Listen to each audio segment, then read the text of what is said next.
Amazing grace, how sweet the sound, saved a wretch like me.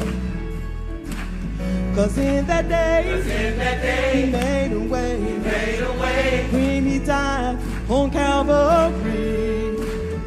Lord, I'm grateful, Lord, I'm thankful for the blood you shed. 'Cause I know he will raise the dead, and I believe every word he said in the last day. He will raise the dead, whatever it is, all he has, he will raise it up again. Glory, just according in Jesus. Now we have the reading of the law, starting in Exodus, the 20th chapter, verses 1 through 17. Okay. And God spake all these words, saying, I am the Lord thy God, which have brought thee out of the land of Egypt, out of the house of bondage. Thou shalt have no other gods before me.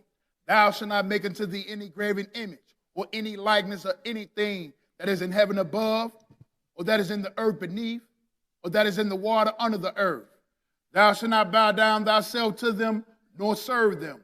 I, the Lord thy God, am a jealous God, visiting the iniquity of the fathers upon the children, and to the third and fourth generation of them that hate me, and showing mercy to thousands of them that love me and keep my commandments.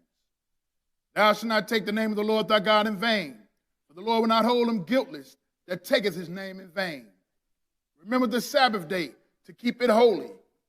6 days shalt thou labor and do all thy work, but the seventh day is the Sabbath of the Lord thy God. In it thou shalt not do any work, thou, nor thy son, nor thy daughter, thy manservant, nor thy maidservant, nor thy cattle, nor thy stranger that is within thy gates. For in 6 days the Lord made heaven and earth, the sea, and all that in them is, and rested the seventh day. Wherefore the Lord blessed the Sabbath day and hallowed it.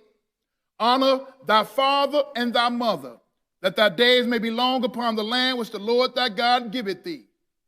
Thou shalt not kill, thou shalt not commit adultery, thou shalt not steal, thou shalt not bear false witness against thy neighbor. Thou shalt covet thy neighbor's, thou shalt not covet thy neighbor's house, thou shalt not covet thy neighbor's wife, nor his manservant, nor his maidservant, nor his ox, nor his ass, nor anything that is thy neighbor. Now let's go into Ecclesiastes, 12th chapter, read verses 13 and 14.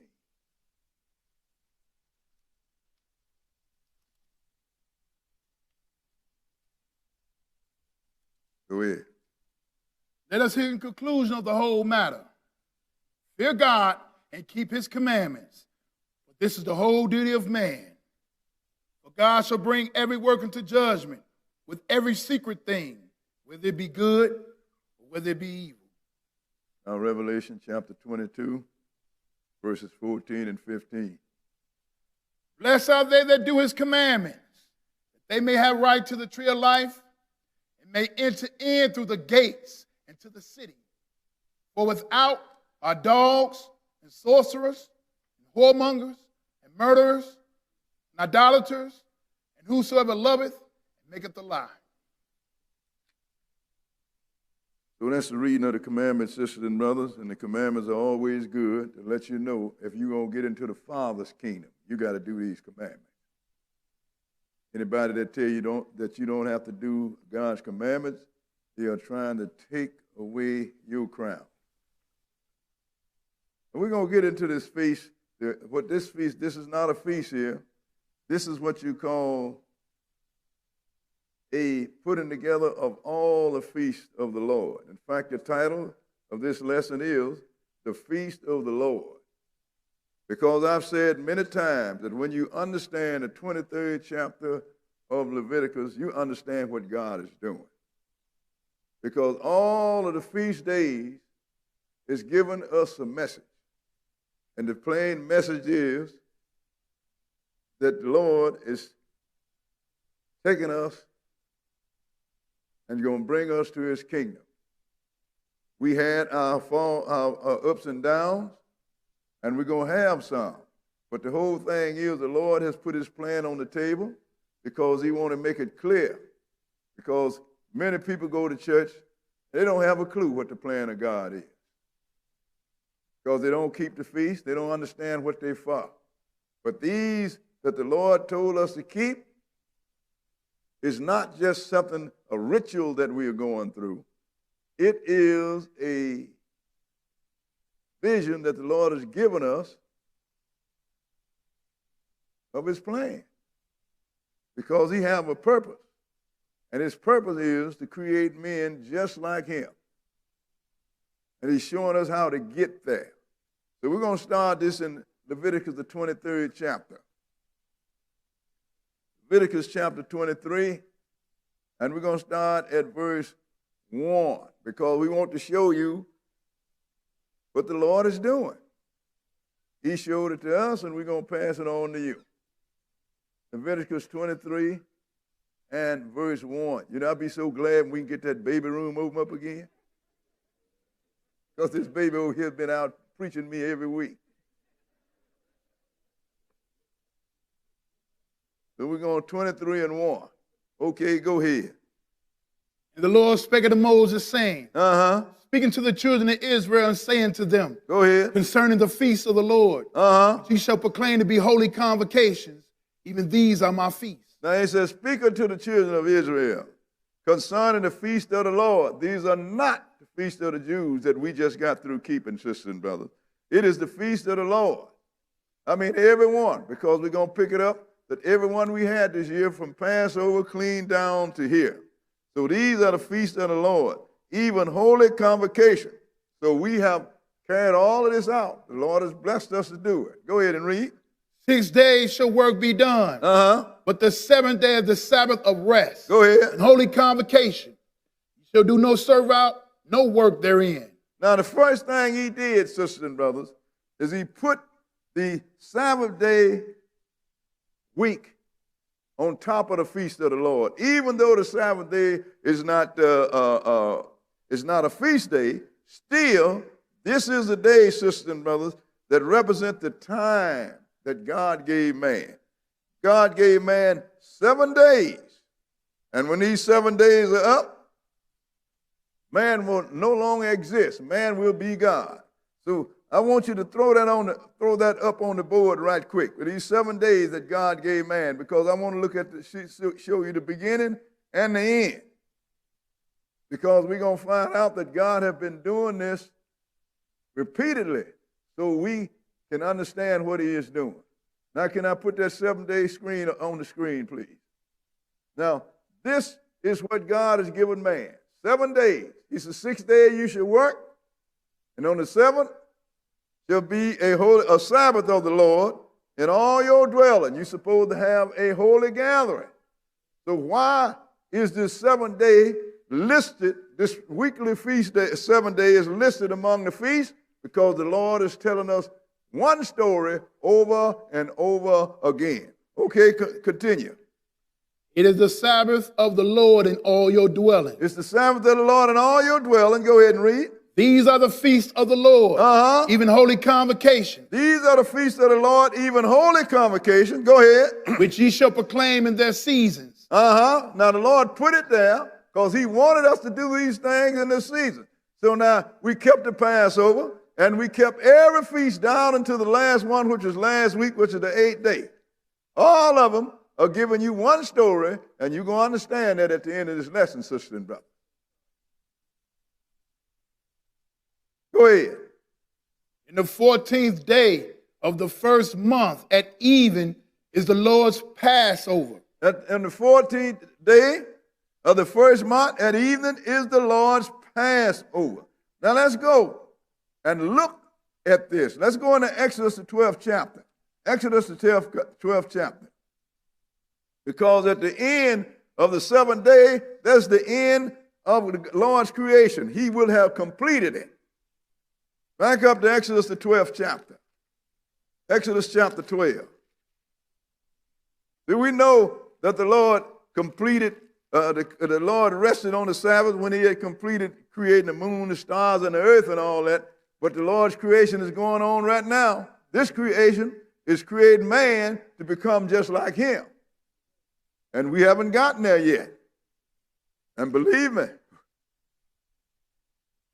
a lot of us are not going to get there. I take that back. A lot of y'all is not going to get there. Exodus 12, and we're going to start reading at verse 1. Exodus 12 and 1, because he said on the 14th day of the first month is the Lord's Passover. Go ahead and read. And the Lord spake unto Moses and Aaron in the land of Egypt, saying, Go ahead. This month shall be unto you the beginning of months. Uh-huh. It shall be the first month of the year to you. Go ahead. Speak ye unto all the congregation of Israel, saying, Uh-huh. In the 10th day of this month, they shall take to them every man a lamb. He said, I want you to speak to them and tell them on the 10th day of this month, they shall take every man a lamb. They got to put this lamb up on the 10th day. I want you to keep that indexed in your mind because you're going to see a difference later on. Go ahead and read. According to the house of their fathers, a lamb for an house. Uh-huh. Now skip down to verse 5 and go ahead. Your lamb shall be without blemish, Uh-huh. a male of the first year. Go ahead. Ye shall take it out from the sheep or from the goats. It's got to be without blemish. It's got to be perfect. And you got to take it out from the sheep or the goat, and it's got to be the firstborn, the male of the first year. Go ahead and read. Ye shall keep it up until the 14th day Uh-huh. of the same month. Go ahead. The whole assembly of the congregation of Israel shall kill it in the evening. Now you have to keep it up till the 14th. You can't kill it before or after. It is important that it be killed on the 14th day of that month. And the whole congregation is going to be involved in it. Go ahead and read. They shall take of the blood and strike it on the two side posts, on the upper doorposts of the houses, wherein they shall eat it. Go ahead. They shall eat the flesh in that day, in that night, roast with fire and unleavened bread, with bitter herbs, they shall eat it. So now, once you eat this, kill this lamb, you got to take the blood of this lamb and put it on the two side posts and on the top over your door, sisters and brothers. And then you're supposed to eat that lamb with unleavened bread, because this lamb didn't have this lamb that represented the one that was perfect, never committed one sin. Because unleavened means sin-free, sisters and brothers. But I want you to put this blood over the doorpost. And why? Skip down to verse 12. Verse 12 and go ahead. For I will pass through the land of Egypt this night. Go ahead. And will smite all the firstborn in the land of Egypt. I'm going to smite all the firstborn in the land of Egypt. Go ahead and read. Both man and beast. Uh-huh. And against all the gods of Egypt, Go ahead. I will execute judgment. I am the Lord. Go ahead. And the blood shall be to you for a token upon the houses where ye are. Now, a token upon the houses, just like the circumcision was given for a token of also your faith, sisters and brothers. So it's going to be a token of your faith. What do you mean token of your faith? It didn't say that, Brother Boyd. Look, if you believe God, you put the blood over the doorpost. If you didn't believe God, then you didn't put the blood over the doorpost. Belief is merely faith. Go ahead and read. And when I see the blood. Uh-huh. When I see the house of the Hebrew Israelites. No. Blood. You mean God don't see but one color, and that's red. That's the blood of Jesus. I wish somebody passed some of that on to some of my Hebrew brothers. But when I see the blood, go ahead and read. I will pass over you. Uh-huh.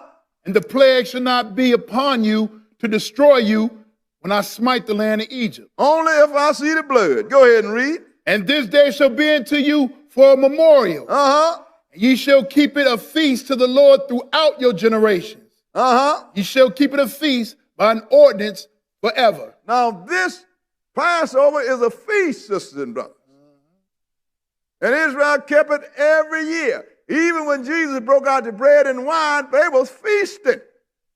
He just broke out some bread and wine because that's what he had when he was under the name of Melchizedek. But what day do you do this? On the Passover. Now let's go into Matthew, the 26th chapter, and pursue this. On the Passover. Not the communion, not sacrament, not the Last Supper. Because it wasn't this Last Supper. Jesus showed up 8, 3, 4 times with his apostles after that. You call it what it is, Passover. Why do you call it what it is? Because it have a great significance, sister and brother. It means something. And we saw it right there in Egypt. The Lord said when he sent that destroyer through Egypt, he said, when I see the blood, I will pass over that house. You know, it actually means what it said. Sometimes people think, well, the Bible said one thing, but it means something else. You know, like the word thee. It means thee everywhere, but when it comes to the Bible, that don't necessarily have to be the case. Whatever thee mean, anywhere you find it read, sisters and brothers, that's where it is. That's what it is. So Matthew 26, and we're going to start reading at verse 17, because we're dealing with the Passover. 26 and 17. 26 and 17. Okay, go ahead. Now the first day of the feast of unleavened bread, the disciples came to Jesus, saying unto him, what wilt thou that we prepare for thee to eat the Passover? Now, sisters and brothers, a lot of people read this and they're trying to say that the Feast of Unleavened Bread and the Passover is the same day. The Lord said it in the order in the 23rd chapter of Leviticus. Maybe it should have read, in the days of the Feast of Unleavened Bread, because it couldn't be the first day, because the first day can't come before the Passover, and it don't come on the Passover. That's why the Lord tell you the law and the testimony. The law and the testimony. If they don't teach according to that, there ain't no truth in them. And we actually have brothers that's trying to deal with this. I had a brother that was supposed to be a teacher in one of our classes, but he tried to push this and wouldn't give it up. I had to remove him because the book said it in order. Peter said we have a most sure word of prophecy. Go back to the law and see what it says. So this is not the first day of the Feast of Unleavened Bread. It should have been saying, during the days of the Feast of Unleavened Bread, because those are the days, the time period. The Lord said, where would you prepare that we eat the Passover? Go ahead and read. And he said, go into the city to such a man and saying to him, the master said, my time is at hand. I will keep the Passover at thy house with my disciples. Now, Jesus said, look, I will keep the Passover at thy house with my disciples. The Passover, sisters and brothers. Call it what it is. Go ahead and read. And the disciples did as Jesus had appointed them. They made ready the Passover. Now, they went and they made ready the Passover. Now, while they was eating, let's see what happened. Skip down to verse 26. Verse 26. And go ahead. As they were eating, Jesus took bread and blessed it and brake it and gave it to the disciples and said, take, eat. This is my body. See, they were feasting, sisters and brothers, because the Passover was a feast, and the Lord said you should keep it a feast forever throughout your generation. But Jesus changed some of the things, the ordinance, some of it on that. That didn't mean that from that day on they didn't have food, but it means from that day other food. That means from that day on the bread and the wine had to be taken. Right. And that's all we use on the Passover. But he said, take, eat. This is the blood of my new covenant. Go ahead and read. 27. And he took the cup and gave thanks and gave it to them, saying, drink ye all of it. This is my blood of the New Testament, which is shed for many for the remission of sins. So the bread represented his body, and the blood and the wine represented his blood, which is shed for sin. He said, so drink it. Go ahead. I say unto you, I will not drink henceforth of this fruit of the vine. Go ahead. To that day when I drink it new with you in my Father's kingdom. And I said unto you, I'm not going to do this again until I do it anew with you in my Father's kingdom. That used to trip me for years, sisters and brothers. Right. I didn't understand that. I mean, for years, I didn't understand it. But then, as the Lord increased your understanding, then you do more. Because they let me know then that this Passover was not one time. When Jesus died on the cross, that was the beginning of the Passover. And when I understood that the Lord lets you supposed to, on the day of, when you go before the veil for the sprinkle the blood of the sin offering, you're supposed to stick your finger, the priest supposed to put his finger in the blood and sprinkle it 7 times before the veil. That let me know then that this Passover was every day that God gave man, because Adam sinned the first day. And when Jesus died, the blood just didn't go from his time forward. He had to cover the people that was before him. Mm-hmm. Therefore, it had to be 7 days. What verse are we? That was in 29. The end of 29, he said, I ain't going to drink no more of it until I do it again in my Father's kingdom. What did the Passover supposed to do? Passover was supposed to purge you of your sin. And the Lord put it right in order. But let's go on, and we want to show you also who is the real Passover. Let's go into 1 Corinthians, the fifth chapter. 1 Corinthians, the 5th chapter.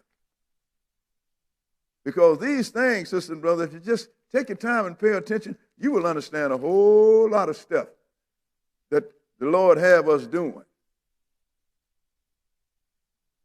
1 Corinthians chapter 5, and we're going to read verses 7 and 8.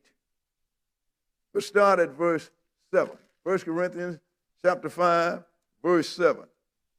1 Corinthians chapter 5 and verse 7. Okay, read it. Purge out therefore the old leaven. Uh-huh. Ye may be a new lump. Now that old leaven is purged out therefore that old sin, that you may be a new lump. Go ahead. As ye are unleavened. As you are sin-free. Go ahead and read. Even Christ our Passover is sacrificed for us. For even Christ our Passover is sacrificed for us. So who is the real Passover?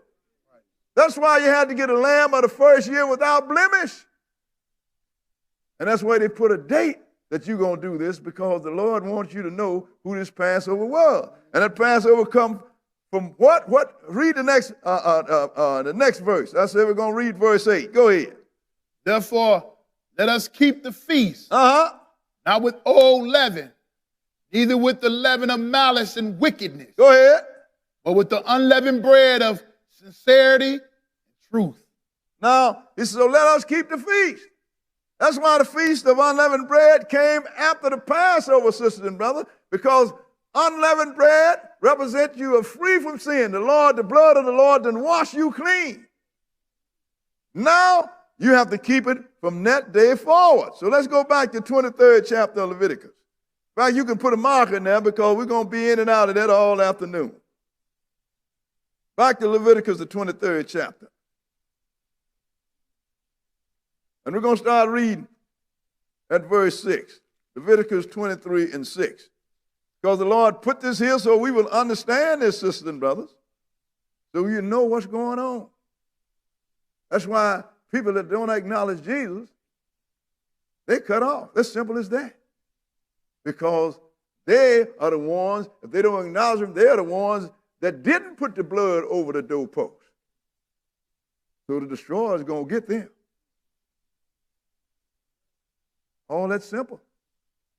23, and we're going to start reading at verse 6. 23 and 6. Go ahead and read. And on the 15th day of the same month is the feast of unleavened bread unto the Lord. Now, why is it that the feast of unleavened bread came after the Passover? Because you cannot be sin-free. The Lord said, all have fallen short. All have sinned. So in order for you to be free of sin, you have to be under the blood of Jesus. and the Lord will pass over you. But once you do that, you're supposed to walk in newness of life. How long? Rest of your life. For as man is concerned, 7 days. Go ahead and read. 7 days he must eat unleavened bread. That means you must do it, sisters and brothers. Go ahead and read. And the first day you shall have an holy convocation. Go ahead. You shall do no servile work therein. Uh-huh. You shall offer an offering made by fire unto the Lord 7 days. Go ahead. And the 7th day is an holy convocation. You shall do no servile work therein. So now each day that you're eating this unleavened bread, sisters and brothers, you're supposed to be thinking in your mind, this means I ain't going to sin no more. Not on purpose. That's what that's to remind you of. I have been washed clean by the blood of Jesus. I am not going to sin no more. Because this bread means I am sin-free. But how long did the Lord, once he clean you up, how long did this man want you to be sin-free? 7 days. I want you to put that up on the board, brothers. I'm showing you that the Lord is giving you one message from different direction. Okay, now we had a weekly Sabbath day. Then we have the Passover, which took place on the first day. But then after that, and that Passover, once we got washed, how long did we have to be clean? 7 days. Same way it was when it come to the weekly Sabbath day. 7 days, sisters and brothers. Brothers getting ahead of themselves. I didn't ask for that now. Take it down. So I can be cool this day.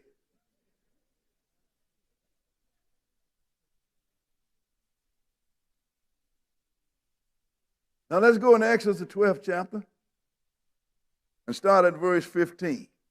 But just to let you know, sisters and brothers, why is it that you have a weekly Sabbath day, which on the 7th day, and then you have unleavened bread for 7 days? Because the Lord is trying to give you a message. Exodus chapter 12. And we're going to start reading at verse 15. Exodus 12 and 15. We're going to take our time and look at this. Okay, read it. 7 days shall ye eat unleavened bread. 7 days shall you eat unleavened bread. Go ahead. Even the first day ye shall put away leaven out of your houses. Uh-huh. Whosoever eateth leavened bread from the first day until the 7th day, that soul shall be cut off from Israel. Now, you know, that's harsh. You're going to get cut off because you don't eat bread for 7 days. Look, sister and brother, look at the spiritual side. If you continue to sin, and this is, you know, you can't sin continually and not know you're sinning. This is willfully, then you're going to get cut off. This is the message you're supposed to get out of this. You will get cut off. Go ahead and read. And in the first day, there shall be an holy convocation. Uh-huh. And in the 7th day, there shall be a holy convocation to you. Go ahead. No manner of work shall be done in them, save that which every man must eat, that only may be done of you. Go ahead. You shall observe the feast of unleavened bread. For in that selfsame day I brought you, your armies, out of the land of Egypt. Therefore shall ye observe this day in your generations by an ordinance forever. So, and that's when the Lord brought Israel out of Egypt. Because when he came through on the night of the Passover, they killed all the firstborn that didn't have the blood on the doorpost. And that means they said there was not except for in Israel, there was not a house that didn't have one dead in it. Mm-hmm. But Moses told the people, do not come out of your houses this night. So they had to stay in the house until the sun rose. And then that's when they left Egypt and they traveled. And when the sun went down, that began the first day of unleavened bread. Israel came out of Egypt in the nighttime. The Lord split the Red Sea, and it was dark on the Egyptian side, and it was light on the Israelite side. And they brought them out. That's why I said, this same day have I brought your armies out of Egypt. That's why I want you to keep this in all of your generations. Keep down to verse 19, and read it. Go ahead. 7 days shall there be no leaven found in your houses. Uh-huh. For whosoever eateth that which leaven, even that soul shall be cut off from the congregation of Israel, whether he be a stranger or born in the land. Now that lets you know that this law is for every son and daughter of Adam and Eve, sister and brother. That means that if you're going to get in God's kingdom and you're not going to get cut off, you have to be sin-free. Because God is not going to save no sinner. That's will for sinner. 7 days you're supposed to do this. But why? Because you have been cleansed by the blood of the Passover. Now let's go into Leviticus, the 23rd chapter. Back to Leviticus, the 23rd chapter. That's why I asked you to get your marker there. And we're going to start reading at verse 9. Because this unleavened bread is important, sisters and brothers. That means you're supposed to abstain from sin because Christ, our Passover, have been sacrificed for us. 23 and 9. 23 and 9. Okay, go ahead. And the Lord spake unto Moses, saying, speaking to the children of Israel and saying to them, when ye be come to the land which I have given to you, and shall reap the harvest thereof, ye shall bring a sheaf of the first fruits of your harvest unto the priest. Now he said, when you go into the land, when you have your first crop, before you eat any of it, you got to get a sheaf of the first fruit and weigh it before the feast. Harvest, that means it had to come out the ground. It's grown up. It's ready to be harvested then. So you get it and bring it to the priest, and what's he going to do to it? Go ahead. He shall wave this sheaf before the Lord to be accepted for you. Go ahead. On the morrow after the Sabbath, the priest shall wave it. So now he got to take it and weigh it before the Lord. Because before you can eat any of it, it's got to be accepted. This is the first fruit. Go ahead and read. Ye shall offer that day when ye wave the sheaf and he lamb without blemish of the first year for a burnt offering unto the Lord. Now you got to get a he lamb of the first year, firstborn, and don't have a blemish. That sounds like that lamb, Passover lamb, don't it? So you got to offer that with your wave offering, sisters and brothers. Skip down to verse 14 and read it. Go ahead. Ye shall eat neither bread, nor parched corn, nor green ears, until the selfsame day that ye have brought an offering into your God. Shall be a statute forever throughout your generations, and all your dwellings. So now you couldn't eat none of the crop until you took it to the priest, and the priest had to weigh it before the Lord so the Lord could accept it. Once the Lord accepted, then you can partake in the crop. So this is a sheaf of the first fruit. What does this represent? This represented Jesus, sisters and brothers. Let me show you what I'm talking about. Keep your marker here, and let's go into St. John, the 20th chapter. St. John chapter 20. A lot of times we read things, but if you don't have no understanding, you don't know what they mean. You just read it. That's why when the people asked Jesus if he was the Christ, he said, hey, my works speak for me. All you got to do is see what I'm doing, and then you would know who I am. But it's obvious that don't nobody know who Jesus is that kicks against him because they don't read the book. St. John chapter 20. St. John chapter 20. Now this is after Jesus was crucified. So they went to the graveyard they were going to go, I guess, roll the rock back, and the women was going to, fix his body, put herbs and all kind of stuff on it, and rewrap it. But let's see what happened when they got there and what happened when they got there. 20 and 1. St. John 20 and 1. Okay. The first day of the week, coming Mary Magdalene early, when it was yet dark. Now, this is something I want to always like to point out. I mean, always. Because people said that Jesus rose on Easter Sunday morning. And then they even have Easter service, they have what you call sunrise service. And they go out. I had one, but he's dead now. I remember one year he took his whole congregation, it was a big church, to Lake Michigan. And they observed sunrise service. You know what they was observing? The sun rising. Not Jesus. Because it says here, the first day of the week, coming Mary Magdalene early, go ahead. When it was yet dark. When it was still dark.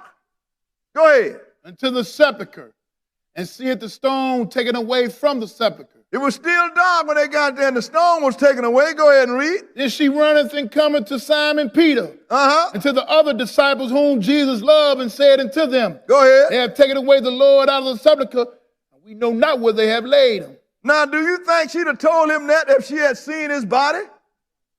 Or she would have told him that if she got there in the daytime and saw the Lord coming up out the grave? This was still dark, sisters and brothers. And she went and told the apostles, hey, he is gone. He ain't there. While it was still dark. And you know they're going to teach this same lie that he rose on Sunday every Easter? But this time, they are not innocent because we've been teaching this and it's been all over the internet, been all over TV and everywhere else. They know now that Jesus didn't rise on Easter Sunday morning. So she went and told the apostles. So they went to look. Verse 3, go ahead and read. Peter therefore went forth, and that other disciple, and came to the sepulchre. See, because they walked around with Jesus 3.5 years. I'm going to show you how people don't listen. He kept telling them that he was going to die and rise again on the third day. Wasn't nobody listening. So they was wondering what's going on. Skip down to verse 10. Verse 10 and go ahead. Then the disciples went away again into their own home. Go ahead. But Mary stood without at the sepulchre weeping. Uh-huh. As she wept, she stooped down and looked into the sepulchre. See, just like me, and you know, we go, hey, man, he ain't here. Skip it. I'm going on back home. But the women are more observant. They go, she tried to figure, what happened? You know. And while she was looking, what happened? She did what? Go ahead and read. That was the end of 11. Skip down to verse 15. Verse 15 and go ahead.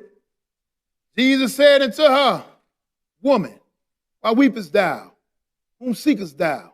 So now while she was looking, Jesus come up on her and said, Woman, why weepest thou? Whom seekest thou? What happened? Go ahead and read. She, supposing him to be the gardener, said unto him, Sir, thou hast borne him hence. Tell me where thou hast laid him. I will take him away. Now she wanted to know. She thought it was a gardener. Right. But what did he say? Go ahead and read. Jesus said unto her, Mary. She turned herself and said unto him, Rabboni. Now, she recognized him then when he called her name. She turned unto him and said, Rabboni, which means what? Go ahead. Which is to say, Master. Uh-huh. Jesus said unto her, Touch me not. I am not yet ascended to my Father. Go to my brethren and say unto them, Uh-huh. I ascend unto my Father and your Father, and to my God and your God. Now, when she got ready to touch him, he said, Touch me not. Why couldn't she touch him? Because he was the first fruit. Right. Remember the Lord told you when you reap the harvest, you should wave a sheaf of it. The priest should wave a sheaf before the Lord, before you eat parched corn or anything else, for it to be accepted first. So that was talking about the resurrection of that lamb whose blood that we was under. Touch me not, because I have not ascended to my Father. I got to go and be accepted first. Right. Now let's go into 1 Corinthians, the 15th chapter, and confirm that. 1 Corinthians chapter 15, and we're going to start reading at verse 20. So the Lord carefully had this put together. Look, sisters and brothers, this is all about the hand of the Lord. Not only the one that read it, but the ones that understand it. We couldn't understand this without the Spirit of the Lord influencing us. That's why I know that these things I understand, it's strictly from the Lord, because it's too big for me. I am not this smart. That's why people talk crazy and try to say things against me. They think they're fighting against God, fighting against me, but you really remember what that guy told them Pharisees that was going to whoop the apostles and kill them. Have a care. But what he's doing, if this thing they're doing is from man, it's going to come to nothing. But if it's from God, you can't stop it. Happily, you might find yourself fighting against God. That's what brothers are doing. They think they're fighting against buoy. Running around with stupid statements like calling people buoyites. You be a buoyite and I'd have read all this stuff out the book. Give me a break. You are dumb, not me. Because I know where I got it from. Apparently, you don't know. I didn't even put one period behind one sentence in here. 1 Corinthians 15, and we're going to start at verse 20. 15 and verse 20. Okay, go ahead. Now is Christ risen from the dead and become the first fruits of them that slept. Wait a minute. He's risen from the dead and become what? First fruits. That them that slept. Didn't the Lord say, dust thou art, and to dust thou shalt return? Yes, sir. That means he went in the ground, right? And he come up just like the corn and the potatoes and tomatoes grew out of the ground. Well, he came up out of the ground. See how simple the Lord's putting this thing? Mm-hmm.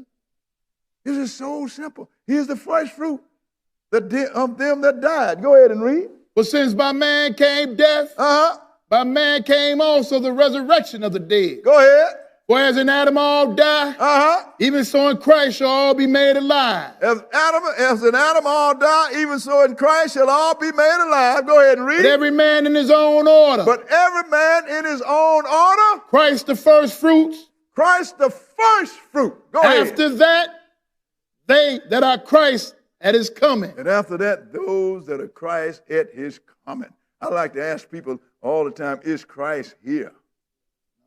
If Christ is not here, then where are the dead folks? Every one of them. Except for Jesus. He's the first fruit. Right now, he's the only fruit. He is the first fruit. And Jesus rose, sisters and brothers, on the seventh day, which is what we call Saturday. Right.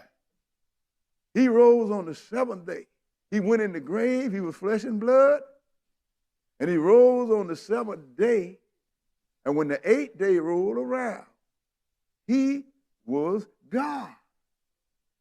He was buried a man, and he rose as God. He was on the eighth day that he had to be presented before God. It ain't no accident that the Lord said, tomorrow after the Sabbath day when you reap the harvest. Tomorrow after the Sabbath day. Because as long as we are part of the 7th day, you got flesh and blood beings, you got sin to be passed over, and you have judgments that have to be made. But after that's all done, white throne judgment is over with, all that's going to be in the book of life is in there, all that's going to be into the lake of fire is going to be there, and death has been abolished, then you go to the next day. The first day after 7 is always 8, isn't it?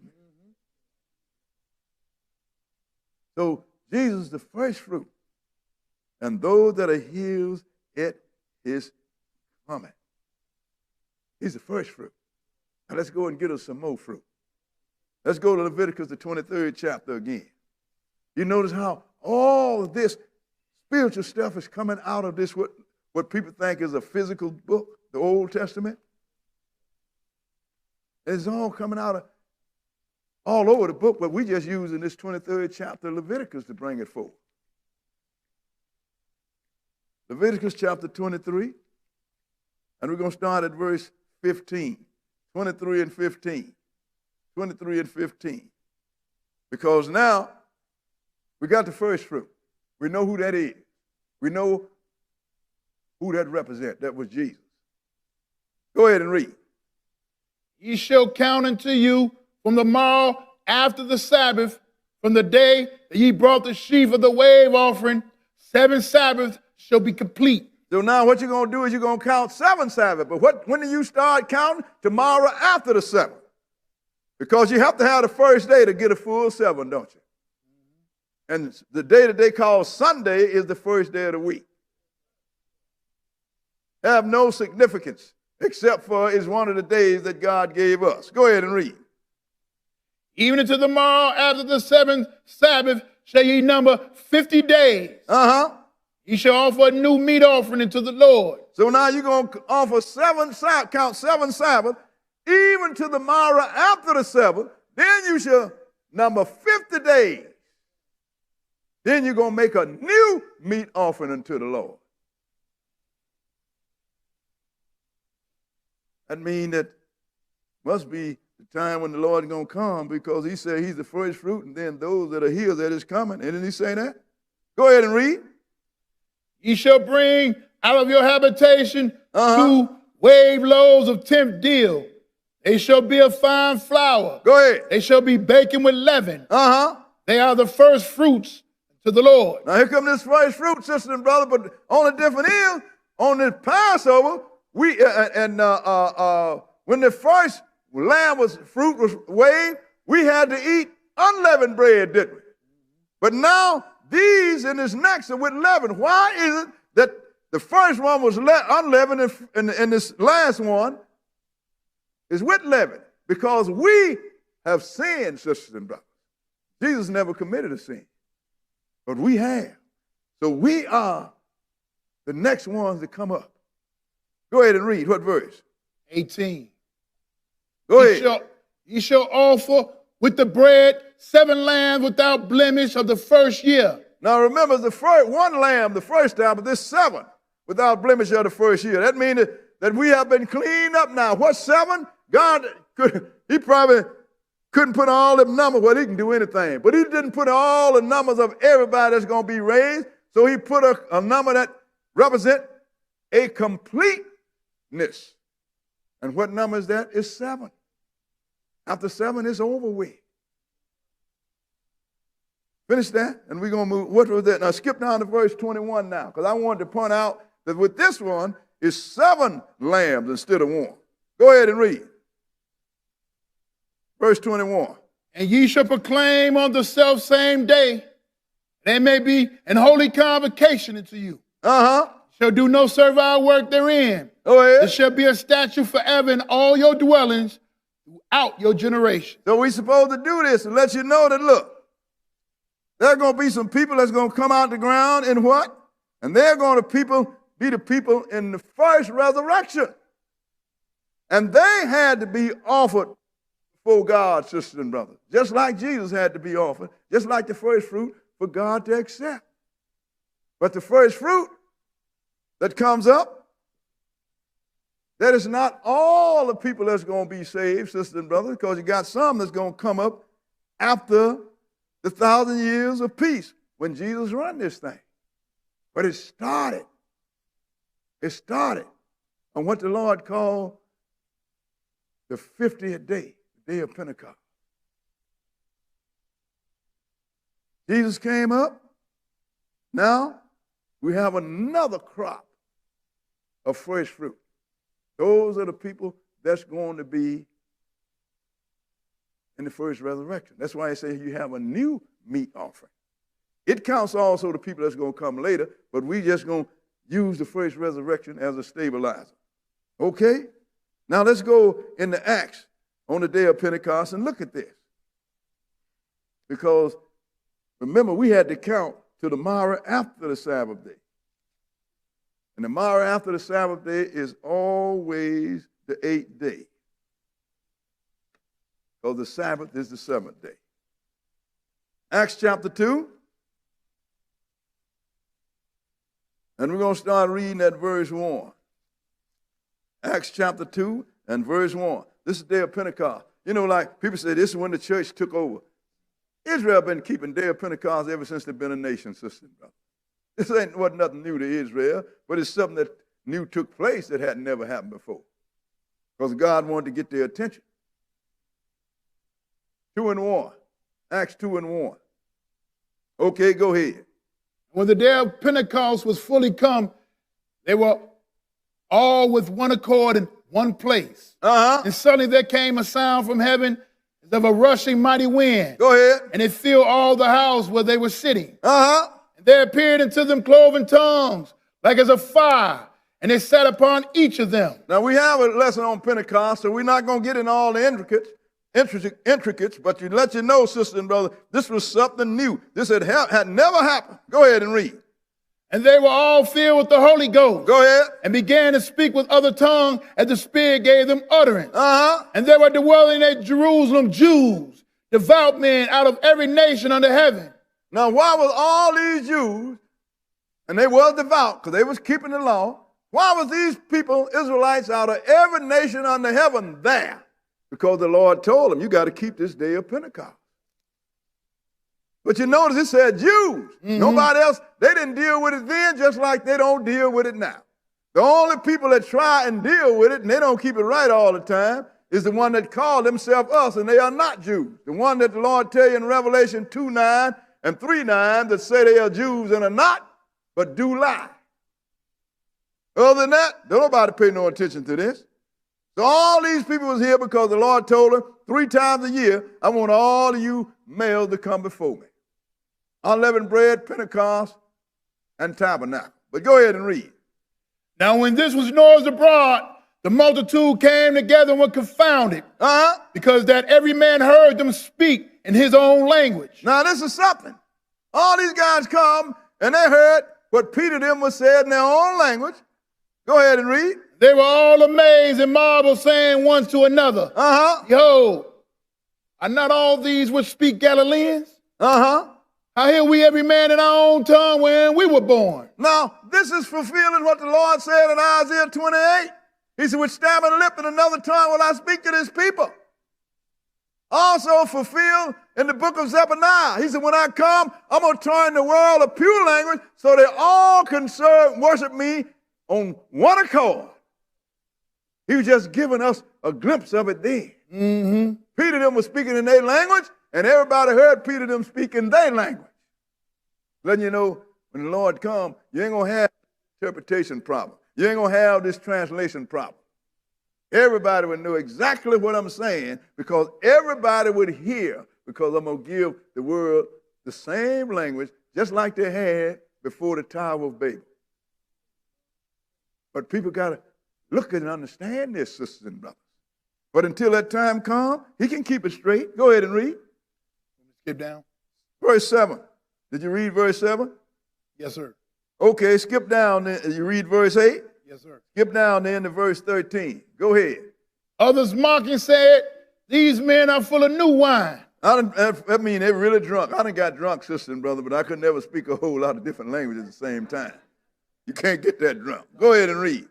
But Peter, standing up with the 11, lifted up his voice and said unto them, ye men of Judea and all ye that dwell in Jerusalem, go ahead. Be this known unto you and hearken to my words. But he said, look, he going to get up and he said, I'm going to tell you something. This has already been prophesied. Go ahead and tell me. But these are not drunken, as ye suppose. Go ahead. Sin is but the 3rd hour of the day. Go ahead. But this is that which was spoken by the prophet Joel. He said the prophet Joel spoke about this time. These guys are not drunk. This has been prophesied. Go ahead. And it shall come to pass in the last days, said God, go ahead. I'll pour out my spirit upon all flesh. It shall come to pass in the last days, says God, because the Lord, because this thing starts at one period and it continues into the Father's kingdom. Go ahead and read. And your sons and your daughters shall prophesy, and your young men shall see visions. Go ahead. Your old men shall dream dreams. And on my servant and on my handmaids I will pour out in those days my spirit, and they shall prophesy. Now he's giving you a timeline. Go ahead and read. And I will show wonders in heaven above, and signs in the earth beneath. Go ahead. Blood and fire and vapor of smoke. The sun shall be turned into darkness, and the moon into blood, before that great and notable day of the Lord come. Look, this is what's going to happen before Jesus comes. Sun is going to turn black, the moon red, Star's going to fall. That's before that great and notable day of the Lord. That's before the coming of Jesus. Go ahead and read. It shall come to pass that whosoever shall call on the name of the Lord Go ahead. shall be saved. Now this let me know that this thing is going to start before the millennium period. I said this, on the 6th day, the 7th month of the 6th day, on the 10th day of the month. This is when heaven is going to roll back. Well, prior to the 10th day of the month, just before Jesus comes, the heaven is going to roll back because the Lord is going to have to seal his servants first before he come. But that let me know this starts with the coming of Jesus and go even into the kingdom of God. Why? Because this is done on Pentecost. Pentecost is the 8th day. At one time, I used to think, well, this is the day that Jesus come. No, he come before the 8th day. He's here a whole 1,000 years before the 8th day. But it started from the sun and the moon, even through the millennium period and to the 8th day. Because we're going to show you that before Jesus came, sisters and brothers, the sun and the moon had to turn red and black, and the stars had to fall. So this thing started prior to the coming of Jesus and was continued into the 8th day. Why? Because Peter is giving this message on the day of Pentecost. Now let's go into Matthew, the 24th chapter. And we're going to show you this, sisters and brothers. Matthew chapter 24.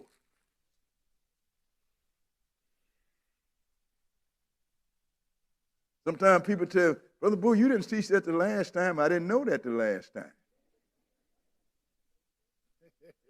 As we increase in knowledge and understanding, then we pass it on.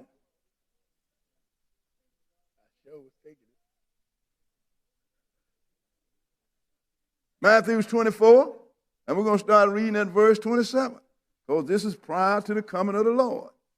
24 and 27, read it.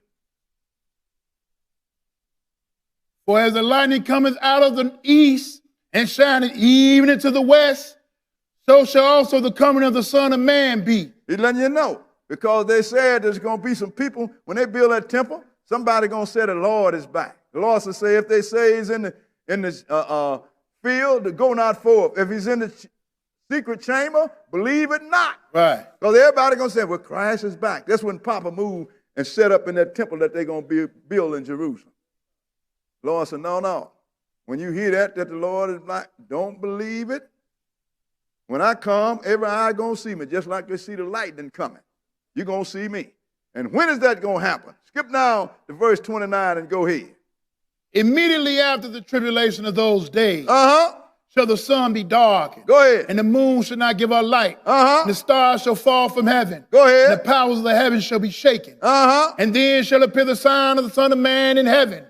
And then shall be the sign of the Son of Man. Why? It's because he got to do stuff before he comes. Yeah. First thing he got to do is seal his servant. And then he have got to start pouring out his wrath upon this earth. He got to make Western Europe attack Eastern Europe and all his allies. And then he got to come. All that's got to take place. That's why I said, then shall you see the sign of the Son of Man coming. Read that again. Go ahead. And then shall appear the sign of the Son of Man in heaven. And then shall all the tribes of the earth mourn. Sure, because he's going to pour his wrath out on them. Go ahead and read. And they shall see the Son of Man coming in the clouds of heaven with power and great glory. Then they're going to see him coming in power and great glory. That's what Peter was talking about. He said Joel spoke about this same thing. We could have went to Joel and read the same thing. Yeah, we could have. Letting you know that he saw the coming of the Lord. He saw the transition go clean into the Father's kingdom, which is the 8th day, sister and brother. He saw that. That's why he wrote it. Now, when he comes, what's going to happen? Go ahead and read. He shall send his angels with the great sound of a trumpet. They shall gather together his elect from the four winds, from one end of heaven to the other. Now, that's the seventh trumpet, sister and brother, when he do that. But he has some trumpet that's going to be blown before that. That's going to bring the wrath up on the earth. So that's why he have a day that we have to keep. That is the memorial of the blowing of the trumpet. Now, let's go back to Leviticus, the 23rd chapter. And letting you know that everything in this 23rd chapter of Leviticus have a reason for being there and a great significance, because it's going to reveal what the Lord is doing. Leviticus 23, and we're going to start reading at verse 23. Leviticus 23 and verse 23. Okay, read it. And the Lord spake unto Moses, saying, Go ahead. Speaking to the children of Israel and saying, in the 7th month, in the first day of the month, Go ahead. shall ye have a Sabbath, a memorial blowing of trumpets. Now, this is the memorial of the blowing of the trumpets. Now, first month, first day of the month, a memorial of blowing of the trumpets, because the Lord let you know that everything he get ready to do, he's going to blow a trumpet. Now, somebody asked the brother a question, he told me that will you hear the trumpets when they blow? Did Moses them hear the trumpets? Yeah, they did. That's why he said the trumpets got louder and louder, and they removed from the mountain. You're going to hear all of it, sister and brother. And you're going to see it. So this memorial of the blowing of the trumpets, go ahead and read. Holy convocation. The holy convocation. Go ahead. Ye shall do no servile work therein. Ye shall offer an offering made by fire unto the Lord. And the Lord spake unto Moses, now, saying, he said, you're going to offer an offering made by fire unto the Lord. This is the memorial of the blowing of the trumpet. You shall do no servile work in that, and an offering made by the Lord unto the Lord. This blowing of the trumpets have a significance. Why? It's because the trumpets is what's going to call the destruction that the Lord is going to bring up on this earth. Right. And finally, the seventh trumpet is going to bring the Lord, and the seventh trumpet is going to raise the dead. That's why we keep the memorial of the blowing of the trumpet. Let's go and look at it. Let's go into 1 Thessalonians, the 4th chapter. You know, it's just said memorial. Yeah. But it didn't say feast. You understand? When it comes to Passover, it said, it shall be a memorial and a feast throughout your generation. Let you know that you eat something on the Passover. Yeah. But on the memorial of the blowing of the trumpet, you don't eat anything. That's why you have to pay attention to all them little bitty things that the Lord said. On your own, you can go back and read what the Lord said in the 12th chapter when he said, after he get through, that he come through Egypt and he going to kill the firstborn.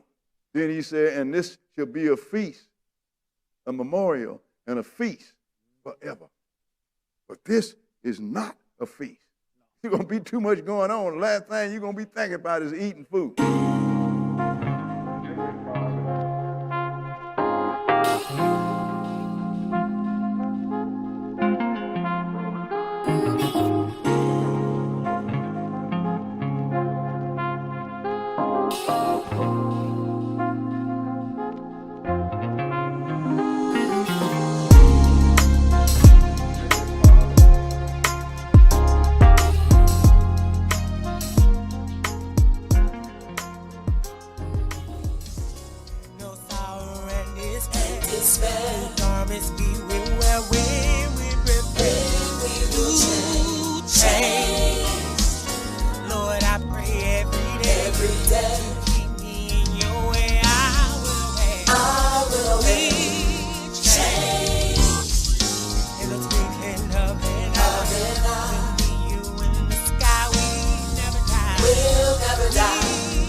Just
Amen.